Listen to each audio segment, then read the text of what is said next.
Hello good morning बच्चों आज हम स्टार्ट कर रहे हैं अपना आगे का टॉपिक जिसका नाम है हृदय। इंग्लिश में इसको क्या बोलते हैं? हार्ट भी बोलते हैं। आज हम हृदय के बारे में पढ़ेंगे कि इसके यहाँ पे मैंने ये एक डायग्राम बना रखा है जो किसका है, ह्यूमन हार्ट का या ह्यूमन हृदय का, है ना। ये मानव हृदय का मैंने डायग्राम बना रखा है। इसके अंदर मैंने एक एक भाग दर्शा रखे हैं और इनकी लेवलिंग कर रखी है कि कौन कौन से भाग कहाँ कहाँ पाए जाते हैं। इसके बाद हम क्या करेंगे, हम इसके कार्य पढ़ेंगे कि हृदय के कौन कौन से कार्य होते हैं, जो मैंने यहाँ पे दर्शा रखे हैं कि ये क्या क्या कार्य भी करता है। इनके जब बाकी लेबलिंग हम पढ़ लेंगे उसके बाद हम इनके क्या पढ़ेंगे, कार्य पढ़ेंगे। तो बच्चों इसके जब हम मानव हृदय की बात करते हैं तो ये 4 भागों में क्या होता है, विभाजित होता है। कितने भागों में? 4 भागों में ये विभाजित होता है। कौन कौन से? दायां अलिंद, ये कौन सा है, इधर वाला भाग क्या है हमारा, जैसे दायां हो गया, और ये क्या है हमारा, बायां हो गया।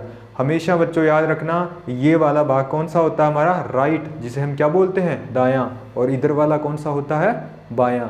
तो ये क्या कौन सा हो गया, राइट, और ये कौन सा हो गया, लेफ्ट। तो दायां आलिंद, ये मतलब इधर का भाग है हमारा क्या है, दायां, है ना, राइट एट्रियम भी बोल सकते हैं इसे। तो ये कौन सा है, दायां, और इधर वाला हमारा कौन सा है, बायां। इसके 4 भाग होते हैं। दायां आलिंद, इधर से जैसे देखते हैं हम, दायां आलिंद, फिर दायां नील्य, इधर वाला बायां आलिंद, और कौन सा हो गया, बायां नील्य। तो इसके 4 पार्ट होते हैं, दर्शा भी रखे हैं, दायां आलिंद, बायां आलिंद, दायां नील्य और बायां नील्य। अब हम पढ़ रहे हैं इसके भाग पढ़ रहे हैं, फिर इसके कार्य पढ़ेंगे। बच्चों सर यहाँ दे रखा है सुपीरियर वेना केवा, इसे SVC बोल रहे हैं, जिससे ये क्या करेगा, शरीर के ऊपरी भागों से रक्त लेके आने का कार्य कौन करेगा, ये सुपीरियर वेना केवा। जैसे हमारा मस्तिष्क हो गया, ऊपर का भाग है ना मस्तिष्क, वहाँ से रक्त लेके आने का कार्य आलिंद में कौन करेगा, ये सुपीरियर वेना केवा। उसके बाद यहाँ लिख रखा है IVC, इंफीरियर वेना केवा, मतलब जो शरीर के नीचे के भाग हैं, जैसे क्या हो गए पैर, तो नीचे के जो भाग हैं उनसे रक्त लेके आने का कार्य कौन करेगा, ये इंफीरियर वेना केवा। और ये कहाँ पे लेके आएंगे, दाएं आलिंद में। तो शरीर के निचले भागों से रक्त आ गया और शरीर के ऊपर भागों से रक्त आ गया, जो CO2 युक्त है ना बच्चों, ऑक्सीजनेटेड नहीं है, ये ऑक्सीजन युक्त नहीं है, ये क्या है, CO2 युक्त है। तो ये शरीर के ऊपरी भागों से और शरीर के निचले भागों से रक्त कहाँ आ जाएगा, हमारे दाएं आलिंद में। फिर दाएं आलिंद में क्या होगा, दाएं आलिंद में क्या होगा, संकुचन होगा। दाएं आलिंद में क्या होगा, संकुचन होगा, जिससे रक्त इस त्रिवलन कपाट, ये कौन सा है, त्रिवलन कपाट, यहाँ से रक्त कहाँ चला जाएगा बच्चों, दाएं आलिंद में चला जाए, दाएं नील्य में चला जाएगा, सॉरी। दाएं आलिंद जब संकुचन होगा तो यहाँ से रक्त कहाँ चला जाएगा, दाएं नील्य में चला जाएगा। जैसे ही दाएं नील्य में जाएगा, यहाँ तो क्या होगा, संकुचन होगा, किसमें, दाएं आलिंद में। जब दाएं आलिंद में संकुचन होगा वैसे ही रक्त किसमें चला जाएगा, दाएं नील्य में। ये दाएं नील्य फैल जाता है, जैसे ही इसके अंदर रक्त आने लगता है तो ये दायां नील्य क्या होता है, फैल जाता है, और दायां आलिंद में तो क्या होता है, संकुचन होता है। फिर दाएं नील्य में, उसके बाद रक्त कहाँ आ गया हमारा, दाएं नील्य में। ये बच्चों जो त्रिवलन कपाट होते हैं ये क्या करते हैं, ये रक्त को यहाँ पे दाएं नील्य में आने देते हैं, लेकिन ये रक्त को वापिस नहीं जाने देते, किसमें, दाएं आलिंद में। तो रक्त कहाँ गया, दाएं नील्य में। तो रक्त हमारा कहाँ गया, दाएं नील्य में। फिर क्या होगा, फिर ये है ना हमारा फुफ्फुस धमनियाँ, जिसे हम क्या बोलते हैं, पल्मोनरी आर्टरी। मेनली आर्टरी का काम क्या होता है, ऑक्सीजनेटेड, मतलब ऑक्सीजन युक्त रक्त को लेके जाने का कार्य किसका होता है, आर्टरी का होता है। लेकिन यहाँ पे कौन सा रक्त है बच्चों, अशुद्ध रक्त है, जिसमें CO2 युक्त है। तो इस अशुद्ध रक्त को लेके जाने का कार्य कौन करेगा, यही फुफ्फुस धमनियाँ। और दाएं नील्य से रक्त दाएं नील्य से कहाँ आ जाएगा, इन फुफ्फुस धमनियों में, इन फुफ्फुस धमनियों से कहाँ चला जाएगा, फुफ्फुस के अंदर लंग्स के अंदर चला जाएगा और लंग्स के अंदर क्या कार्य होगा, क्या कार्य होगा लंग्स के अंदर, ऑक्सीजनेटेड युक्त, मतलब वहां क्या होगा, ऑक्सीजन मिश्रित होगी किसके अंदर, फुफ्फुस के अंदर।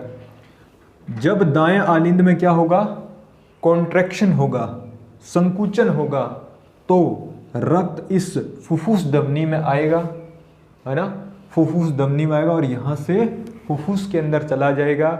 क्यों चला जाएगा, ऑक्सीजन युक्त होने के लिए, मतलब ऑक्सीजनेटेड, ऑक्सीकरण करने के लिए रक्त कहाँ चला जाएगा, फुफ्फुस के अंदर चला जाएगा। फिर फुफ्फुस से रक्त, मान लो ये क्या है हमारा फुफ्फुस, लिख लेते हैं यहाँ पे क्या है हमारा फुफ्फुस, जिसे हम लंग्स भी बोलते हैं।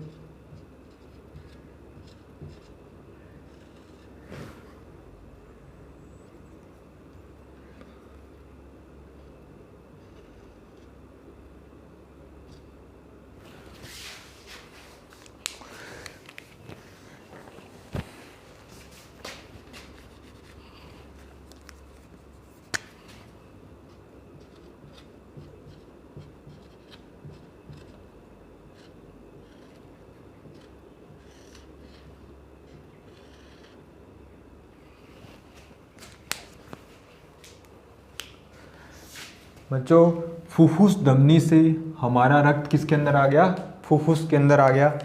यहाँ हम इसको दर्शा देते हैं।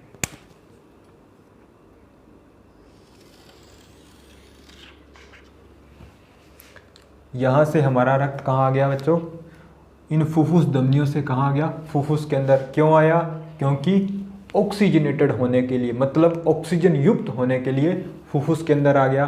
फिर फुफ्फुस के अंदर क्या होगा, फुफ्फुस के अंदर क्या होगा, फुफ्फुस के अंदर जैसे ऑक्सीजन हम क्या करते हैं बच्चों, ऑक्सीजन को ग्रहण करते हैं, वो कहाँ आती है, वो कहाँ आती है, फुफ्फुस के अंदर। तो जो ऑक्सीजन है उसका मिश्रण रक्त के साथ कहाँ होगा, इस फुफ्फुस के अंदर।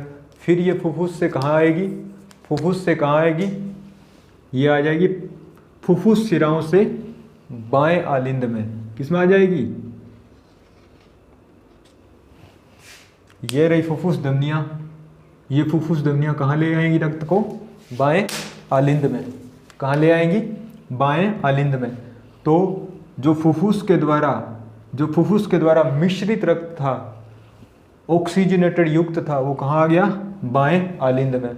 फिर क्या होगा, बाएं आलिंद में क्या होगा, संकुचन होगा, जिससे रक्त इस द्विवलन कपाट से कहाँ आ जाएगा, बाएं नील्य में।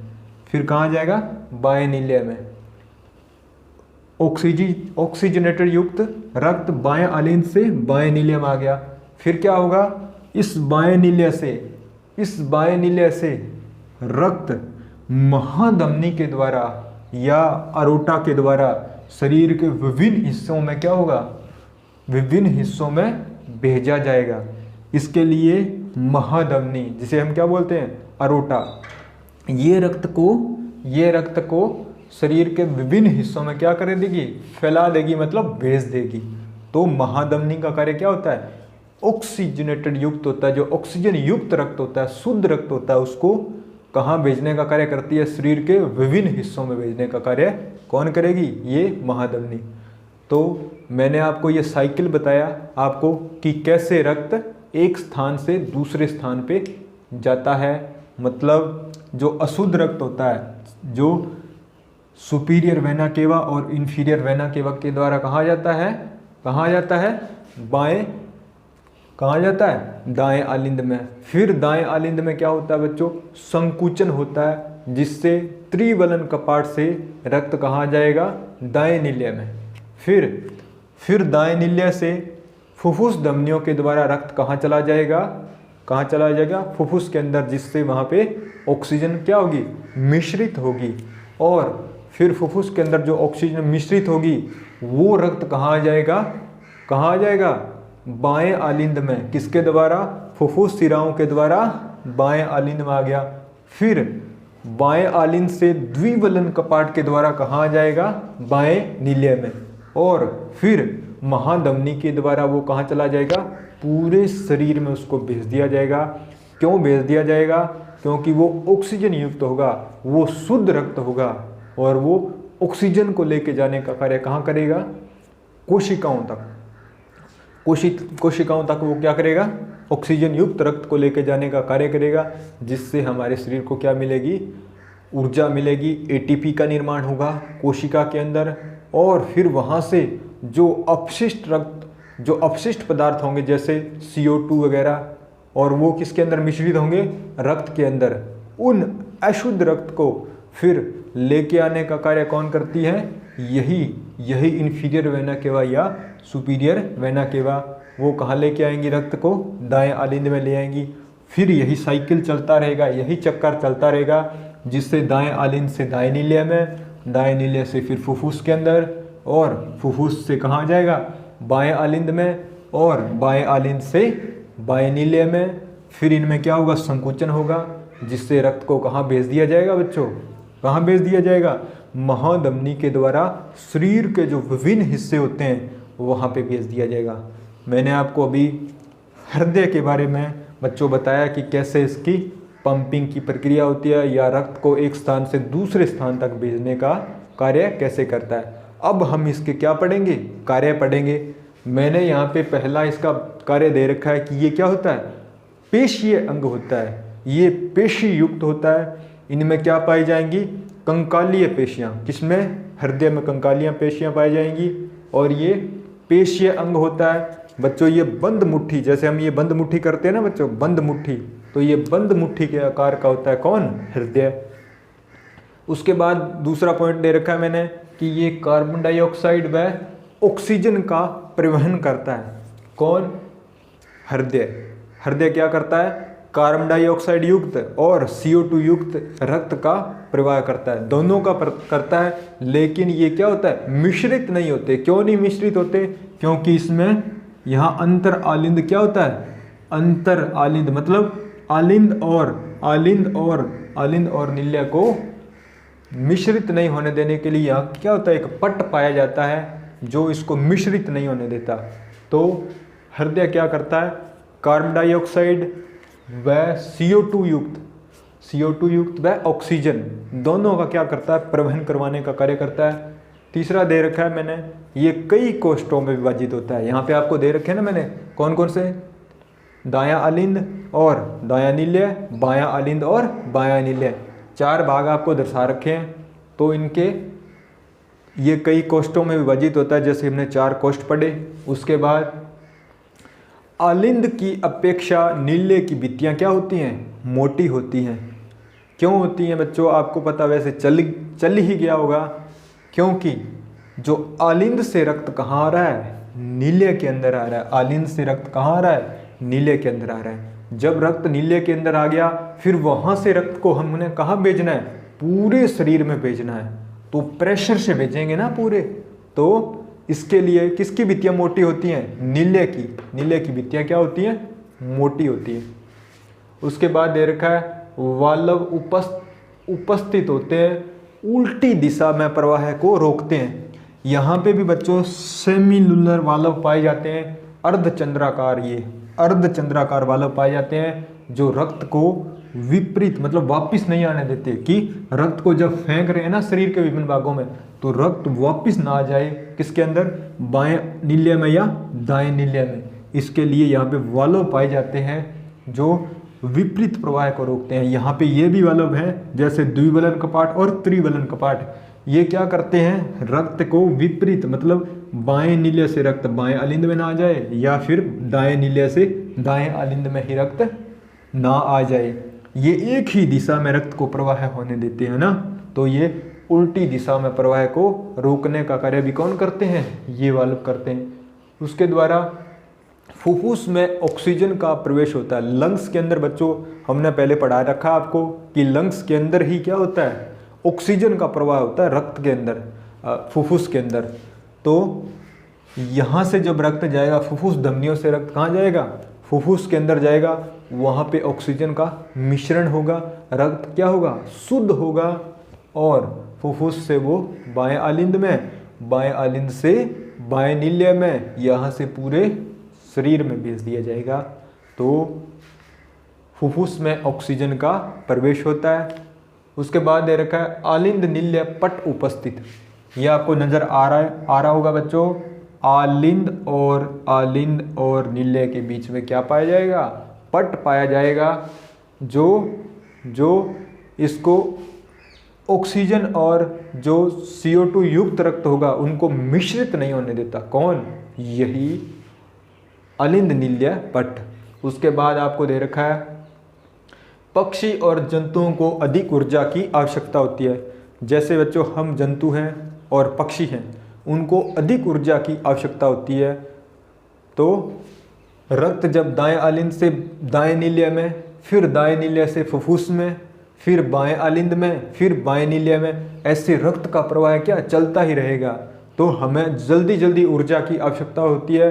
तो इसलिए हमारे अंदर ये 4 चैम्बर उपस्थित होते हैं, जिससे रक्त का क्या हो? मिश्रण ना हो, रक्त क्या हो? मिश्रित ना हो, जल्दी जल्दी इसका क्या हो? प्रवाह होता रहे और हमें ऊर्जा जल्दी मिलती रहेगी। तो ये जैसे जैसे रक्त कहाँ जाएगा? कोशिकाओं के अंदर जैसे जितना जल्दी जाएगा वैसे जैसे हमें ऊर्जा अधिक मिलेगी। तो ये क्या करते हैं? जल्दी से ऑक्सीजन क्या हो? जल्दी से हमें क्या ऊर्जा प्राप्त हो, इसके लिए इसका बार बार क्या होता है? परिवहन होता है। उसके बाद त्रिकोष्ठीय हृदय किसमें पाया जाएगा? उभयचर और सरीसृप में। त्रिकोष्ठीय हृदय उभयचर और सरीसृप में उपस्थित होता है। ये क्यों होता है? क्योंकि उनके अंदर 3 ही कोष्ठ पाए जाएंगे, दायां आलिंद, बायां आलिंद और नील्य, जिससे रक्त उनमें क्या हो? मिश्रित हो जाता है। किसके अंदर? उभयचर और सरीसृपों में रक्त क्या हो जाता है? मिश्रित हो जाता है यहाँ पे, जिससे रक्त उनका मिश्रित हो जाता है, जिससे उनको ऊर्जा बहुत कम आवश्यकता होती है बच्चों। इसलिए उनका रक्त क्या हो जाता है? मिश्रित हो जाता है। उसके बाद मछलियों में कौन सा पाया जाता है?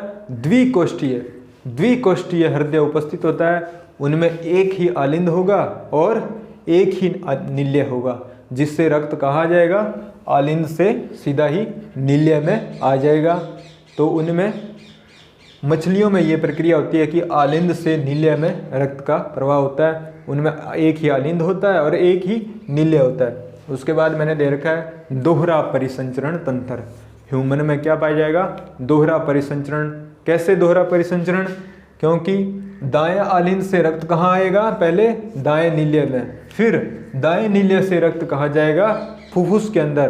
तो एक बार तो इसका प्रवाह हो गया, फुफ्फुस के अंदर आ गया, लंग्स के अंदर। फिर फुफ्फुस से रक्त कहाँ जाएगा? हमारा बाएं आलिंद में, और बाएं आलिंद से फिर कहाँ जाएगा? बाएं नील्य में। तो रक्त का एक बार दाएं आलिंद से दाएं नील्य, फिर दाएं नील्य से फुफ्फुस के अंदर, और फिर फुफ्फुस से कहाँ जाएगा?